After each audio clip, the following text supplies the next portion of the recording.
say Crawford. If you go down the list and ask me about tactical advantages, most of them are Crawford. What Canelo has is size, and as a result, physical strength and punching power. And a neck as wide as Broadway, for crying out loud. Right. The thing that I don't like about Canelo is that it's like almost every shot has to be a power shot. It's a power shot, yes. They both hit hard. Because and you can see the strength. You know, when I was fighting against Crawford, I didn't think Crawford was that strong, but when he kind of moved me around a little bit, he is very strong as well. So look, yeah, but why does he need to give that much away? He's pound for pound #1 in the world. Why does he have to go up and fight Canelo? Max Kellerman and Stephen A. Smith break down the mega fight between Canelo Alvarez and Terence Crawford. Stephen A. predicts Crawford could win on points, but is cautious. He reminds everyone of Gervonta Davis's warning that if Crawford gets too comfortable exchanging punches, he could be in real danger. With Canelo's natural size and power advantage, Stephen A. believes Crawford must lean on defense, speed, and his ring IQ, not slug it out. In short, strategy over strength will decide this fight. Greatness. And a neck as wide as Broadway, for crying out loud. Right. The thing that I don't like about Canelo is that it's like almost every shot has to be a power shot. It's a power shot, yes. And that's not beating Crawford. I will confess, I think Gervonta Davis's trainer, Cal, I think he said this. He said Crawford could find himself in trouble, and I'm not sure it was him, but I think it was him. He said Crawford could find himself in trouble if he decides to engage with Canelo, because Canelo is the naturally bigger, strong fighter. And I don't care that Crawford's gotten bigger, and I don't care that Crawford's going to go in there just as big as Canelo. Canelo is accustomed to fighting at the weight. Max Kellerman sees things a bit differently. He points out that Crawford's skill set looks sharper overall, giving him a technical edge. At the same time, he reminds us that Canelo has an iron chin and a naturally bigger frame, built to absorb damage in exchanges. Still, Kellerman notices that Canelo hasn't looked quite as sharp in recent fights, not the same dominant force as before. So this matchup comes down to timing and skill versus size and durability. Great chin, a great chin. But in terms of, if you want to go skill for skill, especially the recent version of Canelo, who's had to turn into a seek and destroy guy, who had to learn as his career went on to cut off the ring and not just follow guys around. Like Lara, Trout, Floyd, he followed those guys around. He had trouble because he's really a natural counterpuncher who wants you to come to him. But in recent years at super middleweight, he's gotten really good at cutting off the ring. Again, last fight notwithstanding. So as an overall suite of skills, recent vintage, it's been Crawford. Okay. But Canelo also is skilled and has a larger skeleton than Crawford. No matter what they weigh, Canelo's the bigger guy. Yeah. You briefly mentioned Canelo's power, so who I would assume Canelo has the You'd have to think, unless Crawford, Crawford was on a knockout streak until he moved up to junior middleweight and then failed to stop Madrimov. Antonio Tarver, the former world champion, makes it clear he supports Terence Crawford, but he knows this is a massive challenge. Tarver praises Crawford for proving himself across multiple divisions, yet admits this fight is on another level. He says it's not only Crawford's toughest test, but also a type of challenge Canelo himself has never faced. Harvest Take, I'm Bud County all the way, but this is going to be the toughest fight, the best fighter Bud has ever been in the ring with. And arguably, this could be the best fighter Canelo has ever been in the ring with. We'll find out which one is which on September 13th. Antonio, I appreciate your time. Safe travels back home. Man, I appreciate it. Thank you. Thank you, Antonio. Timothy Bradley Jr., known for his boxing IQ, predicts the opening round will be cautious. He expects both fighters to play it safe, studying movement and timing instead of taking risks. Bradley points out that Crawford is always patient at the start of big fights. He prefers to watch, analyze, then set traps once he understands his opponent. Versa, Crawford wants to feel his punching power as well.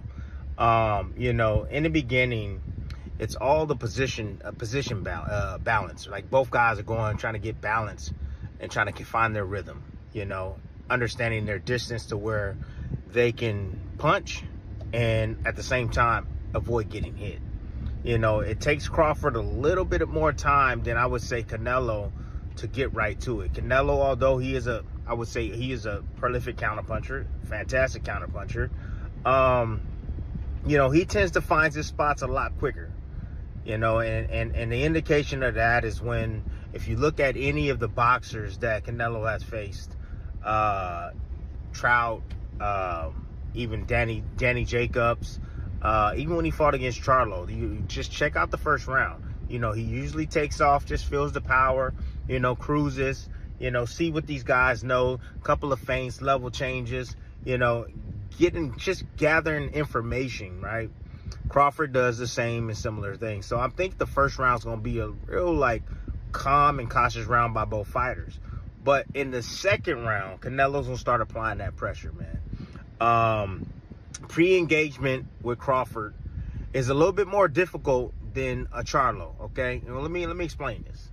So pre-engagement is the movements before you get into that sweet spot, which is mid-range, to be able to let your hands go, right? Both guys are trying to counter each other movement. Both guys are looking at each other's, you know, hands, trying to anticipate what they believe is going to come next. Amir Khan, who actually fought both Canelo Alvarez and Terence Crawford, offers a rare perspective. He calls Crawford an all-time great, especially at welterweight, but warns that weight classes exist for a reason. Moving up to face naturally bigger fighters comes with serious risks, and Canelo is one of the biggest challenges out there. And we did all the build-up. They were nothing but respectful. Yeah. I just feel that, you know, in boxing, weight divisions are made there they make them for a purpose, and I highly respect and say pound for pound the best fighter is Crawford by far, and beats anyone. But when you start putting weight on and you go up a weight and you fight these guys like Canelo, even though Canelo might be now getting a little bit older and it might be slowing down a little bit, but he's still going to be very dangerous. That punch power, you're still going to get tagged, you're still going to get hit. You're going to have to spar heavier guys to get ready for that anyway, so you're going to be taking a lot of wear and tear anyway. You're going to have to adding a few pounds on.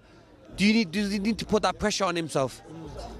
He's done what no one's ever done before. 2-time undisputed world champion.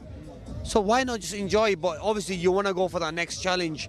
Now for him, he wants to go for that Canelo. I would advise him not to go for that. Yeah. But if he's the man and he knows how good he is himself. So I can't really say to him that do this or do that. So really, he believes in his skills. He believes in his skill. Yeah.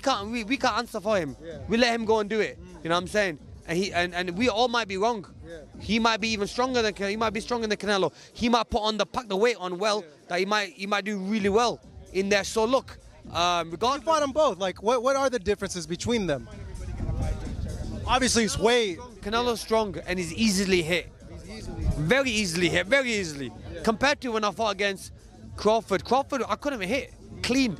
Yeah. So really, that's the difference. And they both hit hard. Yeah. Because and you can see the strength. You know, when I was fighting against Crawford, I didn't think Crawford was that strong, but when he kind of moved me around a little bit, he is very strong as well. So look, yeah, but why does he need to give that much away? He's pound for pound #1 in the world. Why does he have to go up and fight Canelo? Promoter Tom Laffeler looks at the fight from the business angle. He says Canelo and Crawford are two of the biggest stars in boxing, with massive fan bases worldwide.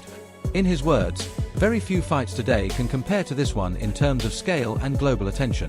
High-profile show, it's huge. It doesn't get any bigger than that, and you know, you got to give credit to both guys. They're both very confident. They both have very passionate fan bases. You know, Callum, you know, having fought in Dublin, packed the arena out there, the 3 Arena, having fought at Madison Square Garden 3 times, fought in Boston, and then Fernando Jr., you know, from one of the biggest boxing named families, you know, in the history of boxing. He's going to bring out a huge fan base. So it's a really exciting addition to, you know, such a big show that like I said, doesn't get any bigger than that for sure. I agree. You know, I think that you, along with me, have seen some of these criticisms of the undercard. But really, when you look at it, I mean, we both know Callum Walsh so well. The personality and the authenticity that he brings to this sport is just so sincere. He's so real. You know, being from Ireland coming overseas to train and dedicate his life to this craft.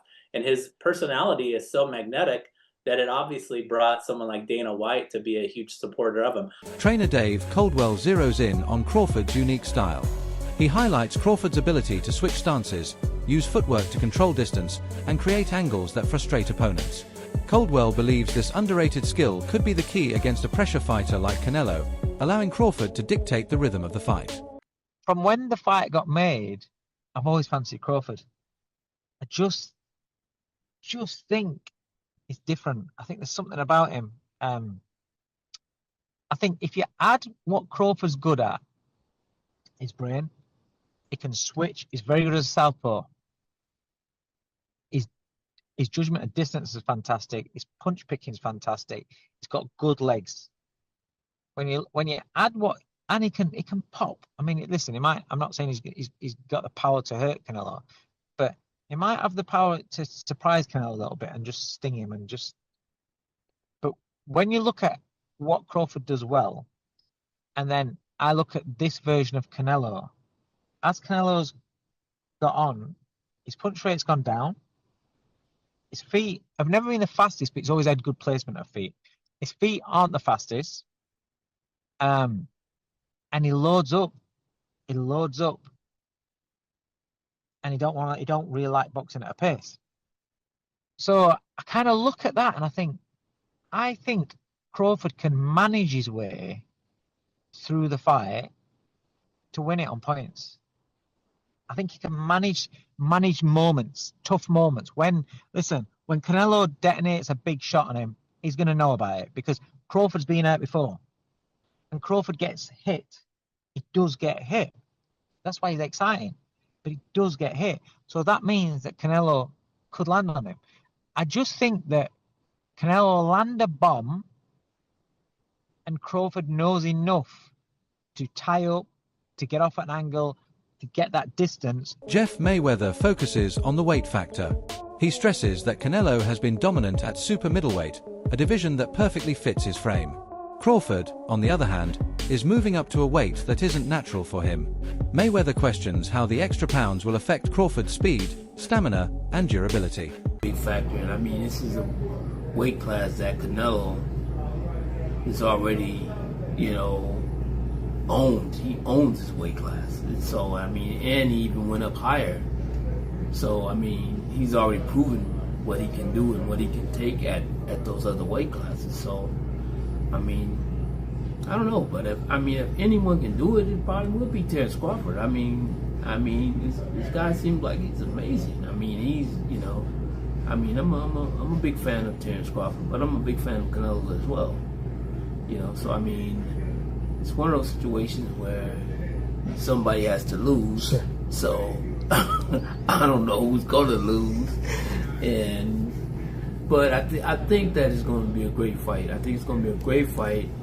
A Ring magazine analyst studies Canelo's recent performances. He points out that although Canelo trains hard and stays disciplined, one weakness stands out: his struggles to cut off the ring. In recent fights, opponents have been able to move freely and avoid his power shots.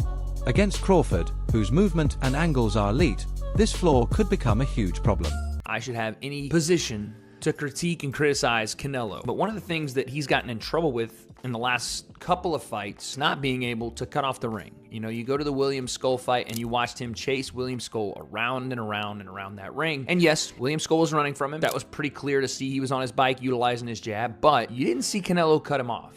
You didn't see him move laterally to be able to stop a lot of that running or stop a lot of that circling around the ropes, which is his responsibility if he's going to take the front foot and look to establish himself offensively. And when I watch Canelo here, he's gotten away with this pretty much his entire career, but I watch him cross-step a lot. And you see it right there, where he goes from circling, he rolls under the right hand, and instead of moving laterally, replacing his back foot with his front foot, he L-steps and then crosses over, which instead of just moving laterally and shifting, like I said, shuffling to his right off of the L-step, off of the reset, which would allow him to be ready to go and ready to fight again, it takes him that extra beat to get back into fight stance. Former champion David Haye admits he had a change of heart. At first, he thought Canelo's size and strength would overwhelm Crawford. But after seeing Crawford's training and his sharp, disciplined preparation, Hay now believes Crawford has a real shot. When that's beating Canelo, I've been a fan of his for a long time, and likewise with Crawford, I never thought there was a version of reality where they'd both be in the ring with each other. I initially automatically assumed, because Canelo's obviously beaten, he was the light heavyweight champion of the world, undisputed super middleweight champion of the world. He's just campaigned at a much bigger weight, so a good big one beats a good little one, usually. Until I saw them standing next to each other, and they looked the same size. I couldn't quite figure it out. I was like, okay, if they're the same size, then it's literally pound for pound. Who's pound for pound better? And that's it. They're both pound for pound fighters. A lot of people have got them 1 and 2, and I favoured Canelo starting off, but over time, I'm starting to think once again Crawford is one of those guys where he reminds me of kind of Andre Ward a little bit, their mindset, and he wouldn't put himself in a position if he didn't know for sure he had enough firepower to deal with someone of Canelo's stature and Canelo's history. But it's the two best fighters on the planet mixing it up. It's like it's one of those dream fights. It's a proper trades fight. That anyone who's interested in boxing and want to see two living legends going at it. Yeah, I can't believe it's actually happening. That makes sense because they're so big in their own right. The fact that fight would never have happened 10 years ago, 15 years ago. It just wouldn't have happened. And now anything's possible in boxing. Anything's possible. Jeff Horn, a former world champion, issues a warning. Jeff Horn, another former world champion, sends a warning to Canelo. He argues that size and strength alone don't win fights. Horn says Crawford's elite defense will allow him to neutralize Canelo's power and minimize damage. Me analyzing and watching Crawford over all these years, I just cannot bet against dude, bruh. No, you can't. I'm going to roll with Crawford, and shout out to Nebraska, and that's just what it is. I'm so glad you here, big dog. I'm going to go ahead and put my bread down on Crawford, and I'm going to live with the results. You were a DB, right? I played wide receiver, kick return, punt return. Oh, I thought. Why did I think you was a DB? I don't know. Even being a wide receiver, you fit the bill of a Terence Crawford. If Terence was a football player, he more than likely would be a DB or a wide receiver. Yeah. How much weight did you put on leaving high school going into college? That's it for today's video. Stay tuned. Until next.